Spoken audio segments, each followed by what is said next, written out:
Hi, in this video, I'm going to show you on how you can download stock images from Canva. So if you don't know, the element section on Canva will actually give you a lot of unique photos. For example, if I want to search for team meeting, and you will see that on the photo section, you will see there are a lot of really cool stock photos that you could utilize to other purposes, maybe other than just designing. You could use it for presentation, you could use it on a website, etc.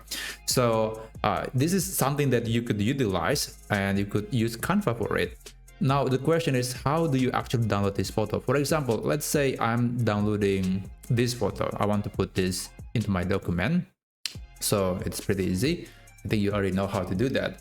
And by the way, before we continue, it's important to know that if you want to get a different dimension, if you want to use a square or vertical dimension, you can always resize and use a different dimension. So you can get this stock image based on that canvas dimension.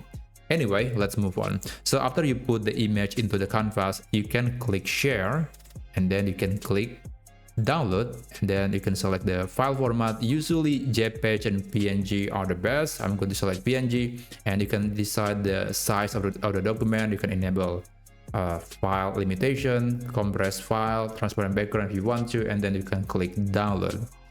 But then you see there is this message. So if you are planning to download a premium image, let's say the one that has this icon, the pro icon, it means it's premium image. Usually you cannot just download it directly on Canva.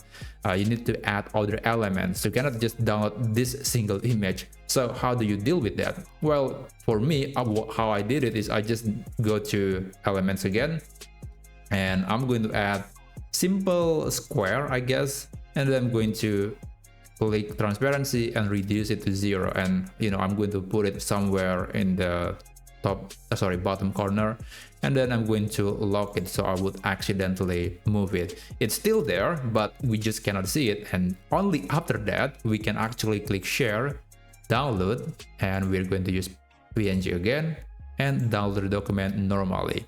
So after that, now it is possible to download the image, which is kind of crazy. Even though it's still the same content, it just has more elements on the design. So that's how you can use Canva to download stock images basically for free.